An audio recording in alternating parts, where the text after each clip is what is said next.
Hello, welcome to Nottingham. You can see an East Midlands train HST arriving into the platforms. We're on the Midland Main Line by Skyhook Games. Much underrated in some ways, but we're not driving the HST today, nice as though it is.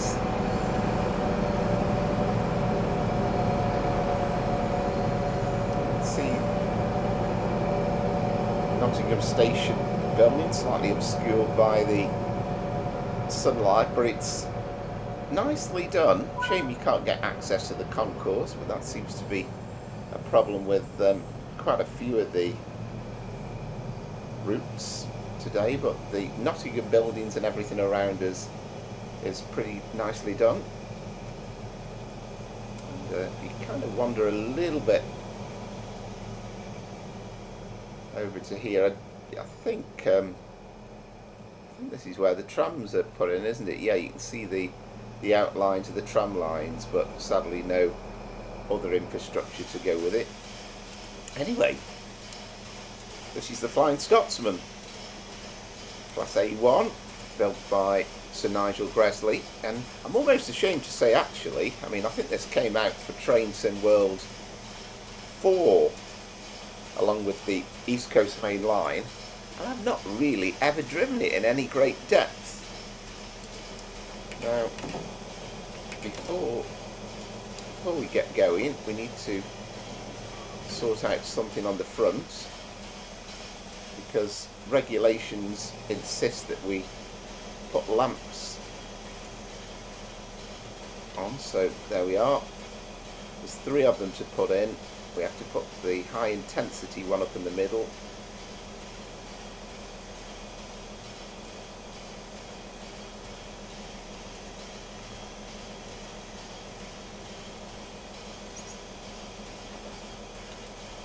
That's that one there, and then the one on the right. Let's see what we're doing. Is there, that will do us. Lovely model, by the way.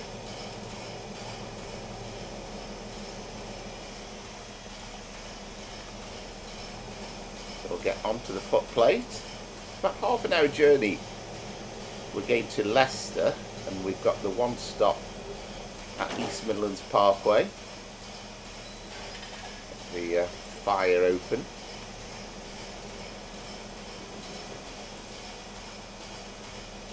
We can shut the doors. We can put the AWS on.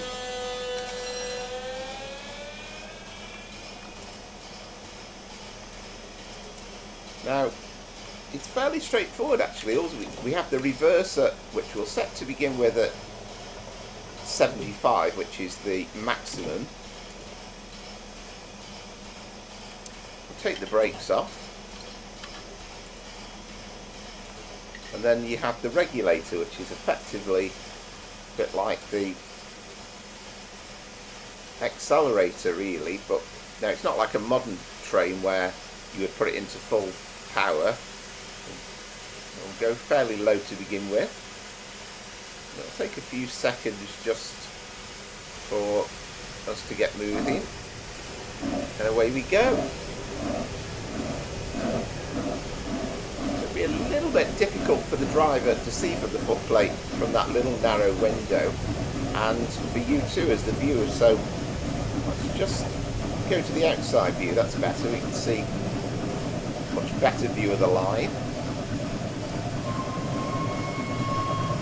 And we will have to reduce that reverser down because it's a bit inefficient. So we need to also, as it's told us on the reminder, I've just closed the cylinder cocks. That's C button to do that.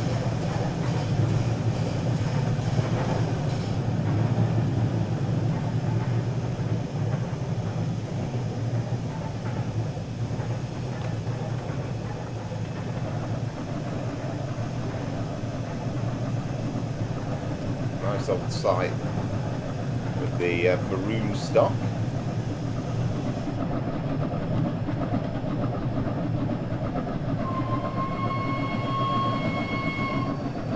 25. Keep an eye on those signals, by the way.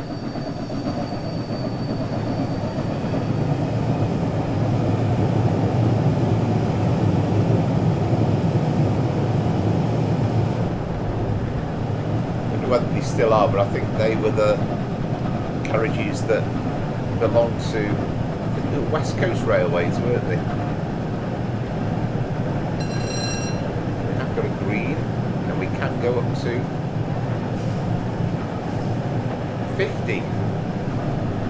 We'll open up the regulator a bit more, but we'll start to reduce the reverser down.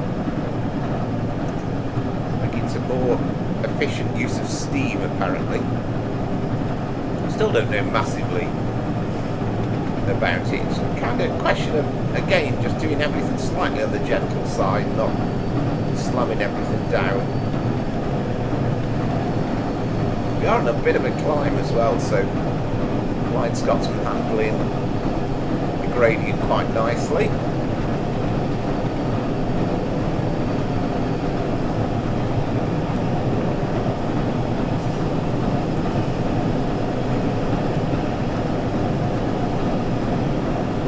Got 80 miles an hour there, you can quite see clearly, so obviously we can't go up to 80 until we're past the mark. But of course, although it's 80 for most trains, we're limited to 75 mile an hour for this steam train on the main line.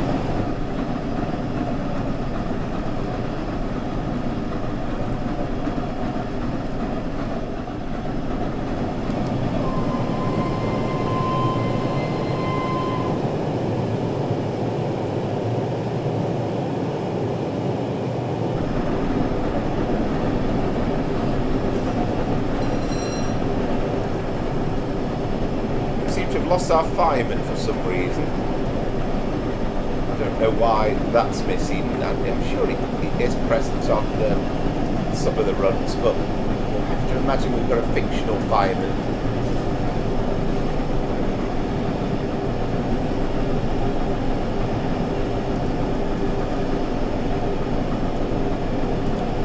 We get that reverser down a bit more.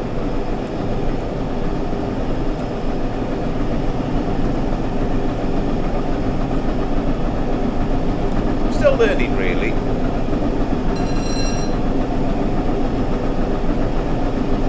Eventually we should be able to get down to, I think it's called the mid-gear.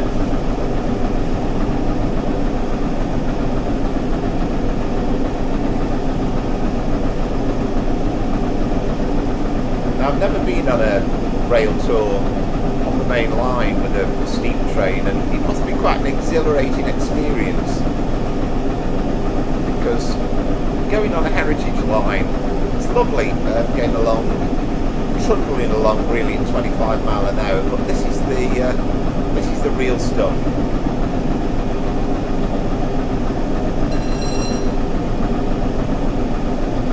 I wonder if I've done the reverse a bit too much, because you can kind of see we're not going above 49.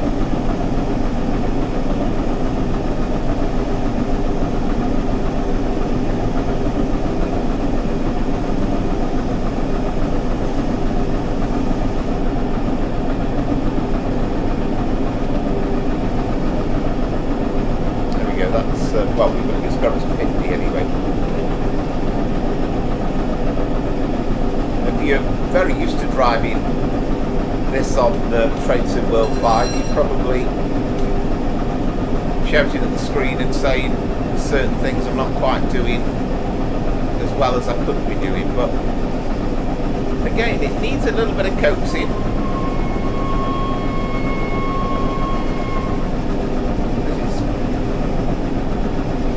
Isn't it? I can't remember the stations between Derby and Nottingham, but yeah, Spondon, Long Eaton, Attenborough, Beeston, Nottingham, isn't it? Because we are taking the line to Leicester.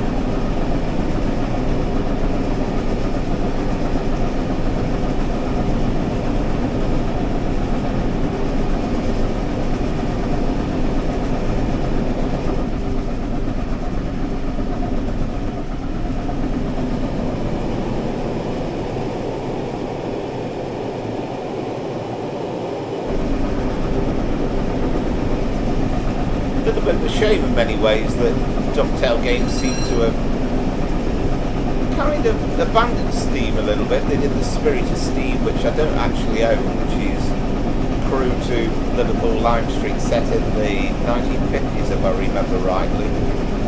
You've got the Peak Forest route, which again looks a lot of fun, but I've not bought. I just feel with that route that it's another one of those routes where it never quite manages to work out where you're supposed to be heading for, because you've got places like Buxton in the route, you've got Bakewell, Chidley, but it would have been lovely to, if we'd got a decent endpoint like Derby or Manchester, it would have been a great little route, and lovely scenery, lovely setting, but again just lacking a little bit in terms of where you can go to and from. There's a few routes from Dovetail games that are a bit like that, unfortunately.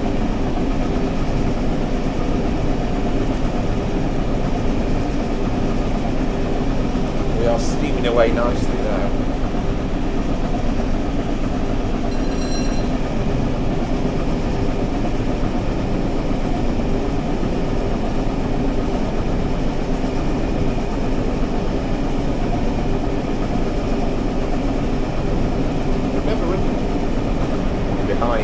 Flying Scotsman in real life.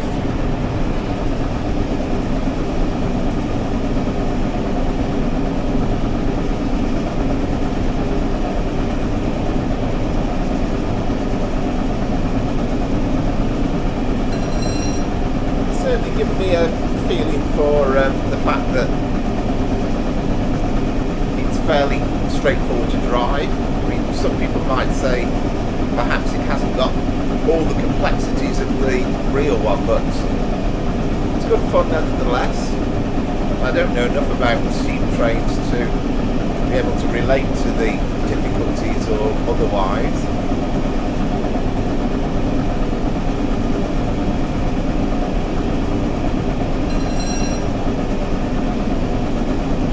I think I'm pretty much right in saying that been through a tunnel you would shut that cap flap, because I think you get blowback, which is incredibly dangerous. But it was a dirty old environment driving a steam train. You feel the modern comforts of driving in a modern diesel or electric, and these were very difficult. And you can imagine on a cold, well, even on a hot day really, but imagine on a foul winter's day there must have been very, very difficult conditions really. Kind of got all the elements coming in at you from the cab, apart from anything else.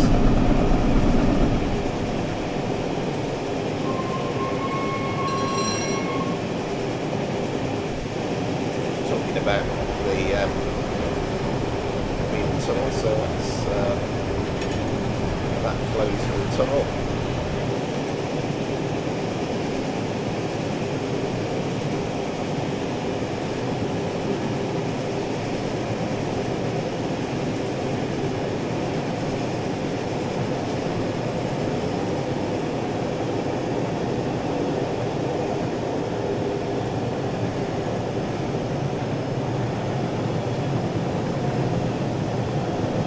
I've got to be totally honest that in terms of actual braking, I've generally found this quite straightforward.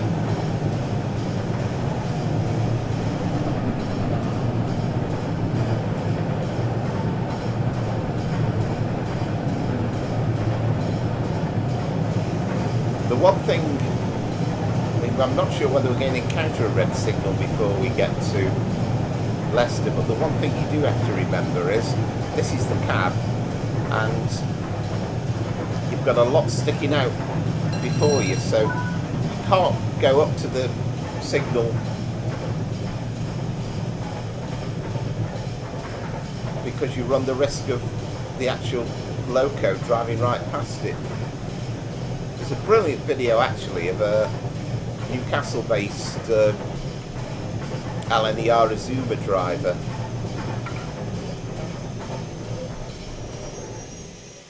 That should do us. On YouTube, on the official Alaniara channel, and she has a go at driving the Flying Scotsman. And she actually comes to grief with that at the very, very end, where she's trying to get to the right place on the platform, but just slightly goes past the red signal. Yeah, we've got all of it in the platform. Don't know whether I'm right in saying that these... Oh yes, let's open the cylinder cocks. Don't know whether I'm right in saying that the cooling towers might have... Well, it's certainly not in use anyway. Radcliffe on Soar, isn't it, this power station, and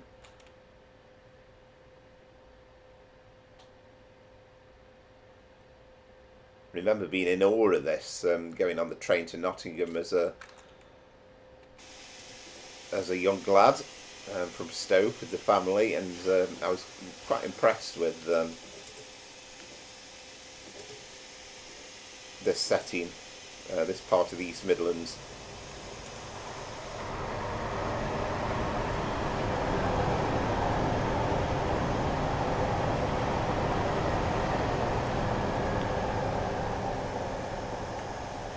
Again, we'll go through the procedure, getting the reverser up to full, and then we'll get those brakes quickly off.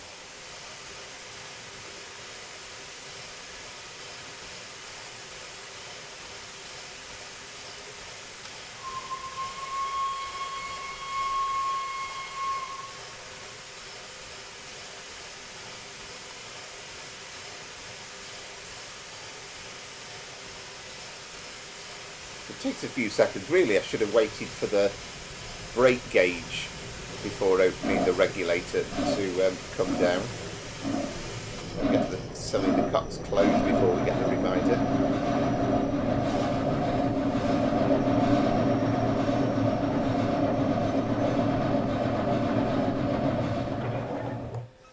What was I saying about it being easy to drive? Yeah, we're in full reverser, so I was perhaps a bit too fast to get the regulator up, I think. Actually, I tell you what, we need the cylinder cuts open. Maybe I closed them a bit too prematurely that time.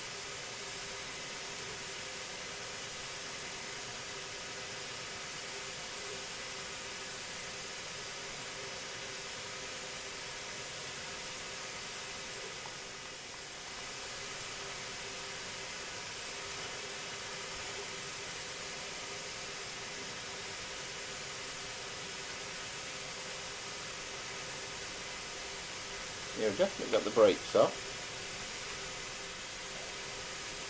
Doors are all closed, and we are on. Yeah, just kind of getting the balance really between when to close those cylinder cocks.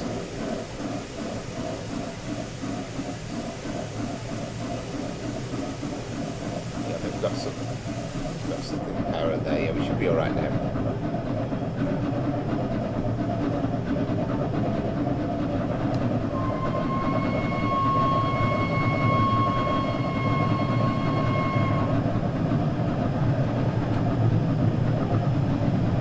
Sounds pretty decent.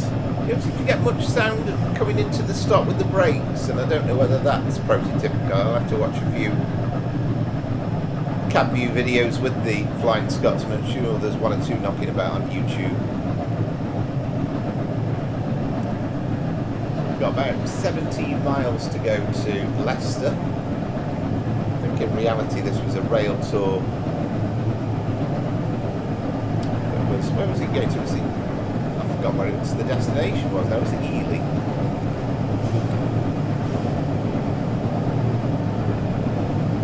Where did it come from, Ely? No, Worcester, isn't it? It's going to Worcester Shrub Hill. So we'd be going as far as Leicester, then we'd be going to Birmingham New Street via Nuneaton, and then Birmingham New Street to Bromsgrove. You know, I did have a check actually, but there isn't a rail tour service set on the Cross City line, but you could actually run this from New Street to Bromsgrove. That'd be quite fun to do. That's perhaps something I might get done at some point. Yeah, we're getting the reminder about getting that reverser down.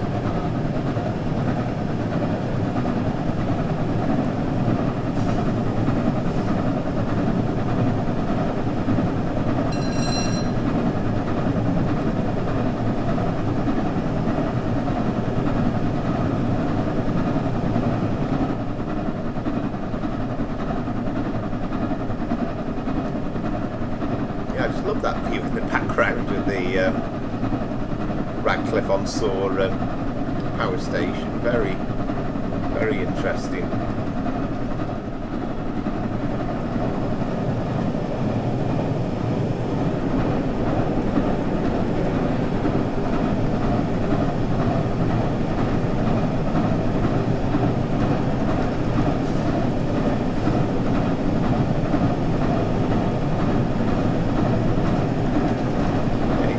Get it just right, just getting used to the exact balance. I'm still kind of tinkering with it.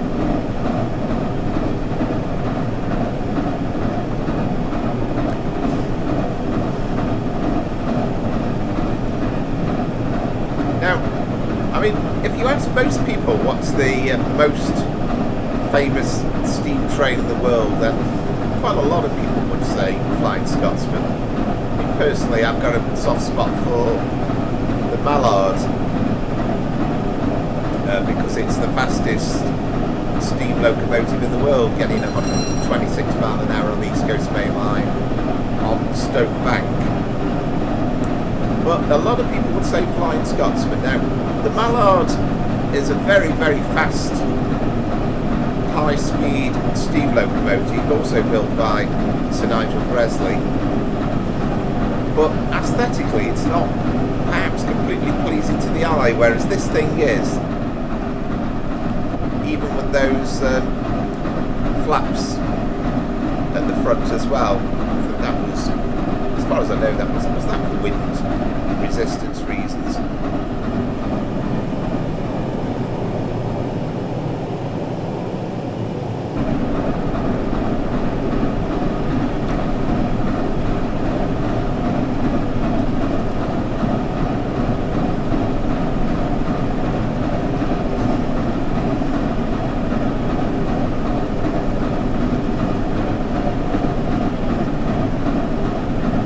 Of course, it was built and named after, I mean, the Flying Scotsman itself wasn't so much a train, it was a service, and that was to run from London King's Cross to Edinburgh, to the 10 o'clock departure. And of course, LNER, London North Eastern Railway, LMS, London Midland Scottish, were in a big battle with each other as to who can run the best, most efficient service between London and Scotland. And this was LNER's efforts, and what they wanted to achieve was to be able to run non-stop from King's Cross to Edinburgh.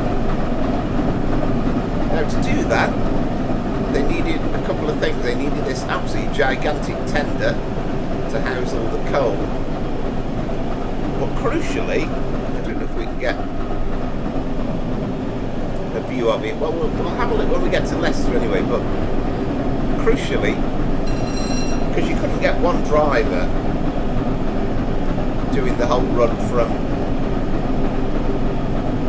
King's Cross to Edinburgh, that would just be absolutely crazy, far too tiring, and even with health and safety perhaps as it was in the 1920s, that just wasn't absolutely doable. So what they had, not only had the big tender, so they had enough coal to do the full run from King's Cross to Edinburgh, but they also had a connection with the train to the carriages, so that it meant that you could have the a second crew in the carriages that can take over probably halfway through the journey. And it also meant that the driver doing the first leg could actually have a rest. That way they could do it non-stop.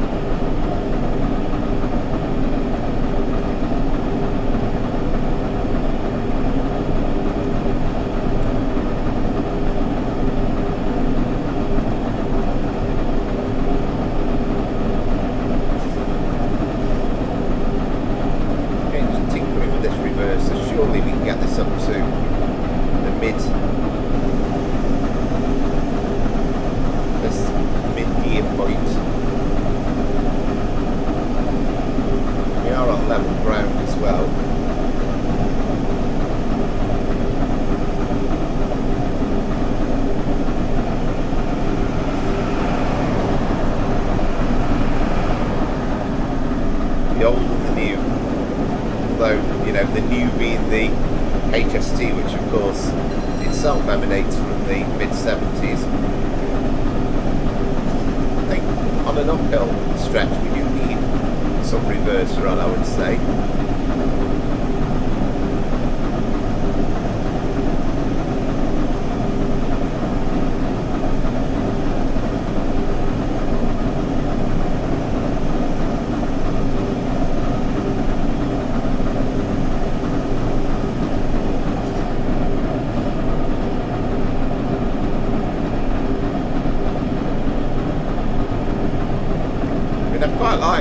Precise definitions with these controls, and I know I read somewhere about getting the forwards down to 45 fairly quickly, and I think that seems to gain you some traction, so I'm not quite sure at what point you're supposed to get it down to this mid-gear.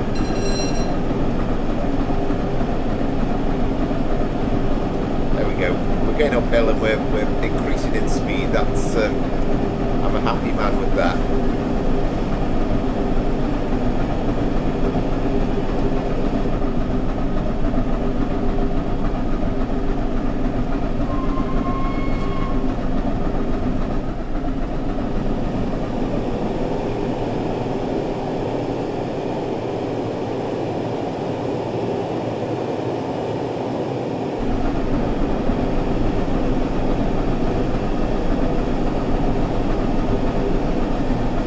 School of thought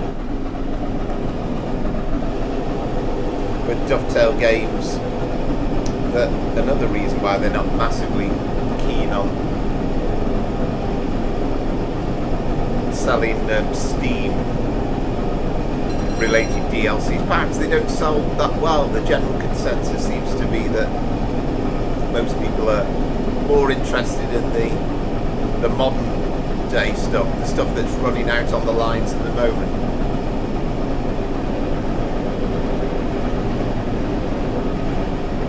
We never did open that cat flapper game. I think generally you would have it open and you can do all sorts of things. You can see some coal ready for shoveling with our invisible firemen.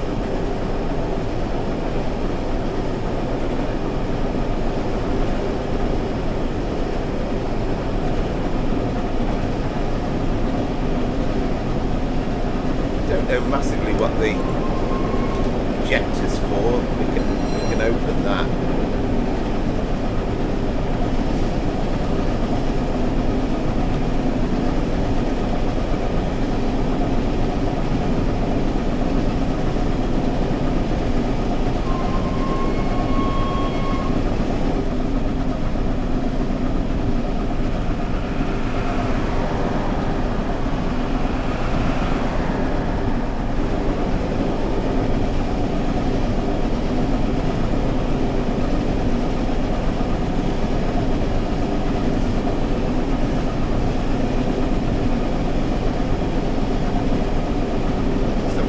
Rail tours out in existence in real life, running quite regularly. Again, I'm not sure I've actually ever got round to capturing any. I've had a thought nowadays with real-time trains, the real-time trains timetable, easy for me to say. There's kind of no excuse, because I live very near to the West Coast Main Line, so I was trying to capture some rail tour runs at some point. It'd be nice to see them. To see them nice.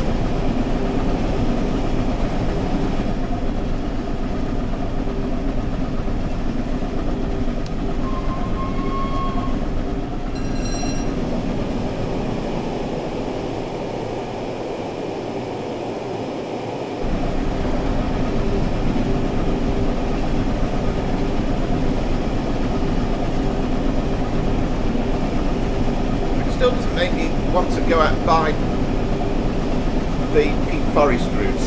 I mean, the Crewe Liverpool one more up my street, really, literally, because it's not too far away.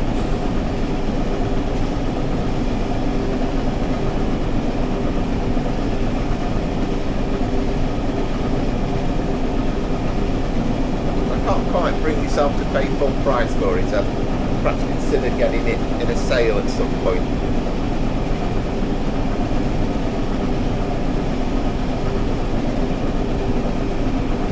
I'd still say this is a massive amount easier than driving the German trains with the German signalling system.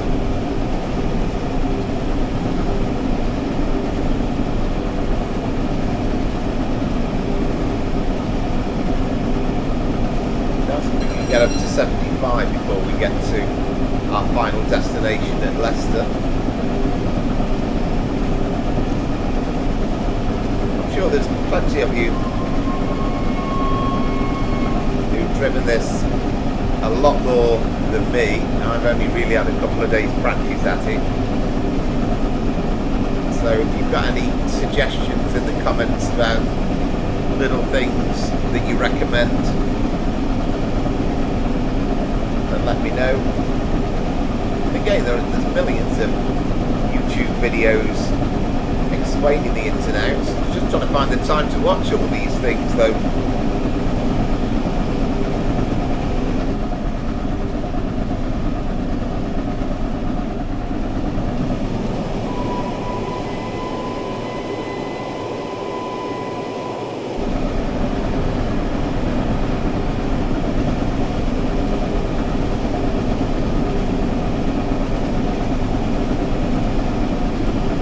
Really would need your head out the window to view these signals properly. But of course the drivers got such a massive knowledge, route knowledge, that they can kind of know exactly when to put the head out to actually look out for the signals. Okay, the AWS probably helps because you know you're about to go through a signal, but I guess if you get an adverse one, you want to quickly put your head out to check what colour it is. But they'll know approaching them.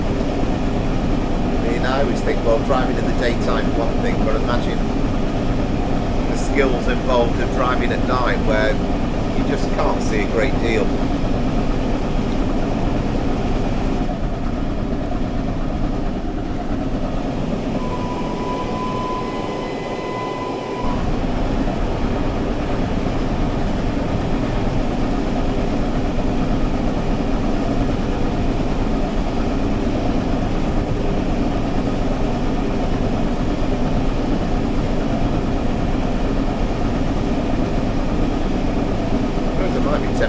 Go on this on the West Somerset Railway at some point, just purely because of the amount of stations. There's something interesting about driving when you're stopping quite a lot. But of course, that being a heritage railway, you are restricted to 25 miles an hour. I don't think dovetail games seem as though they're queuing up massively to do another heritage line. Actually, it probably didn't sell really well. There's apparently a really nice scenario for the Flying Scotsman on the 5 circle as well. Kind of got that thing about going over the Forth Bridge, but that's a very long one. It's you might even get on for a couple of hours.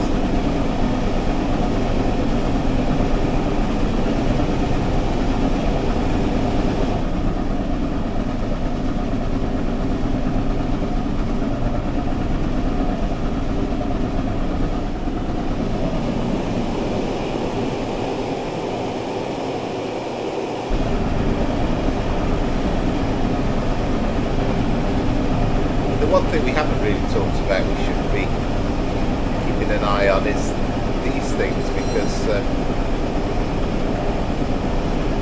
boiler pressure, making sure you've got enough water in the tank, so to speak, is absolutely essential,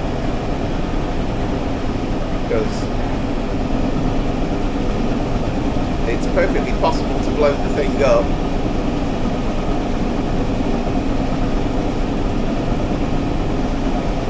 I'm not sure if anybody's capable of blowing up a steam train on Train Simulator. It'll be me.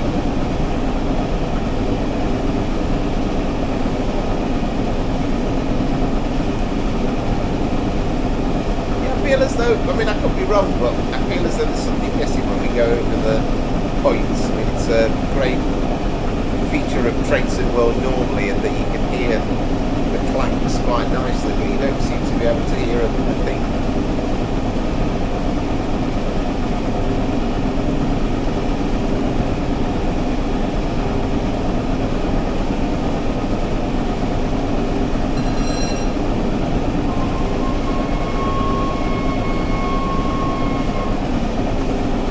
There's an absolute multitude of soundbots available on the Train Sim community website, which is an absolutely invaluable resource for Train Sim, well, Train Sim Classic and Train Sim World. But there isn't a soundbot, as far as I can see, for the Flying Scotsman at the moment.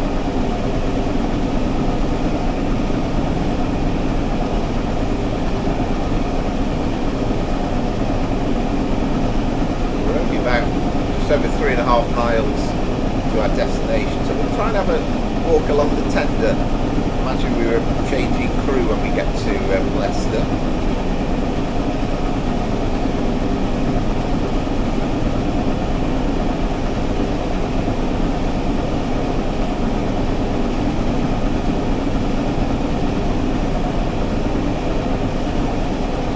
Yeah, perhaps I think I've left that reverser on a bit too high, too long. I'm sure we'll be alright on the mid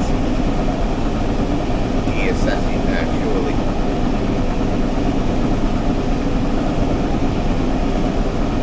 Oh, maybe not, because we're losing speed. Imagine we are getting uphill, aren't we? So I think when we're getting uphill, I perhaps didn't take advantage of that when we were on the downhill sections or the flat sections.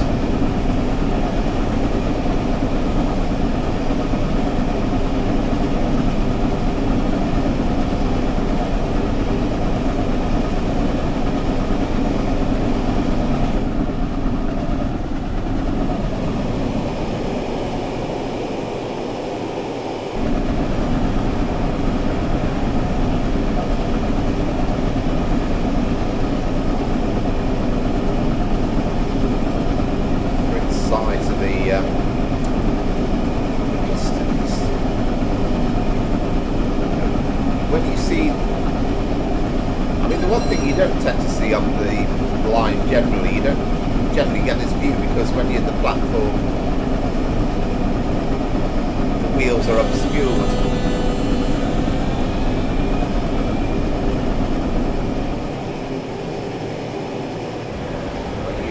When you see them at places like York Railway Museum, you get the chance to just take on board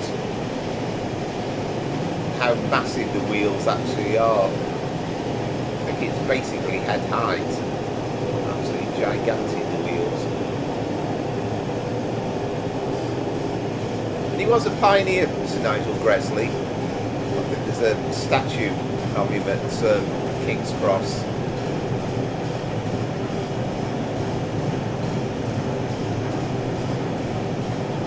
maybe helps LNER kind of win that battle in terms of the fastest trains. People actually say we've got a bit of an advantage because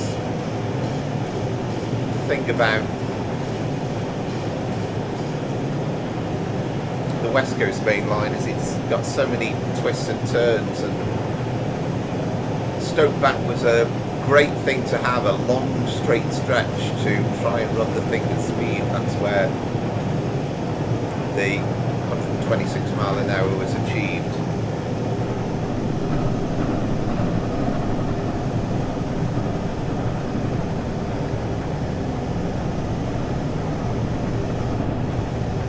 And we're coming into Leicester station itself. HSD arriving at the, or departing I should say, at the same time.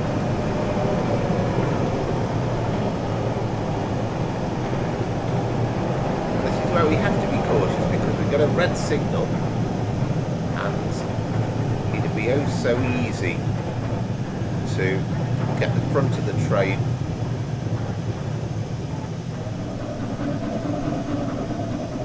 So we're certainly not going to come in here at pace. It'd be nice to just get it right because otherwise you get the signal passed at danger. Ooh.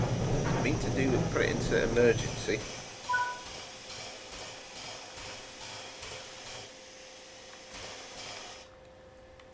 Well, that's annoying, isn't it? I was just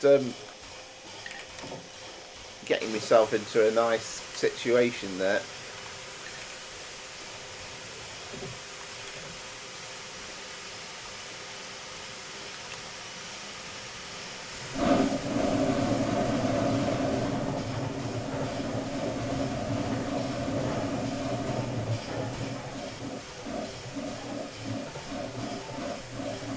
Going to cozy it up towards the signal.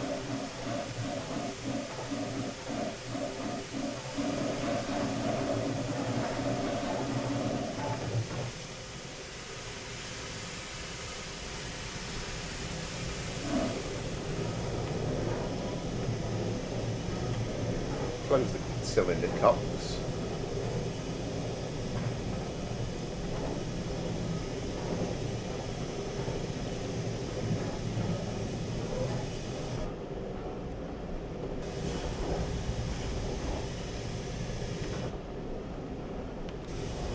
Right, all of the train is in the platform, so I am happy with that.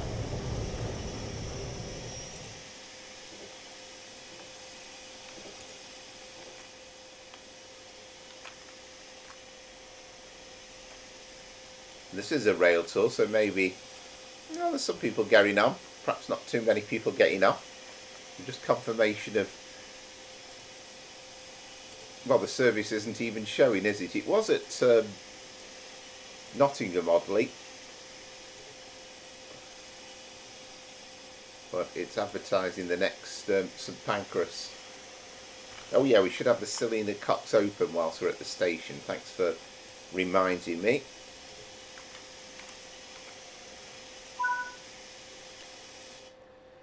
So that's the end of the scenario. And let's just have a quick look at trying to walk to the back. No.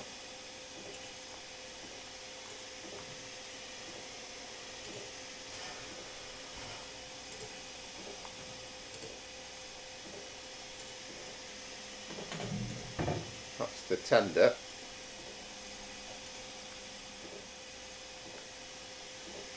And that's the coal. And then there is a tiny little door here, so we need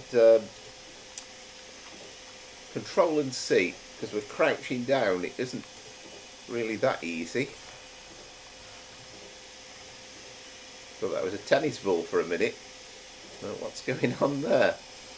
And then there is this tiny little door, so not exactly the easiest of conditions, but we can then go through there. And I don't know whether he'd have a rest in there or whether we would actually move through to the back. Anyway, our replacement driver's got on now, so we are moving away. Hello, hello, hope you're enjoying your journey today.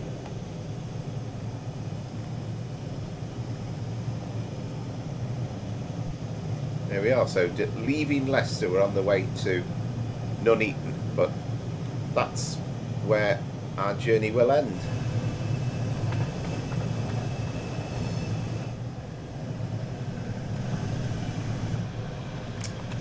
I get a nice view, but we're obviously obscured a little bit because of the high walls. And we'll leave it at that.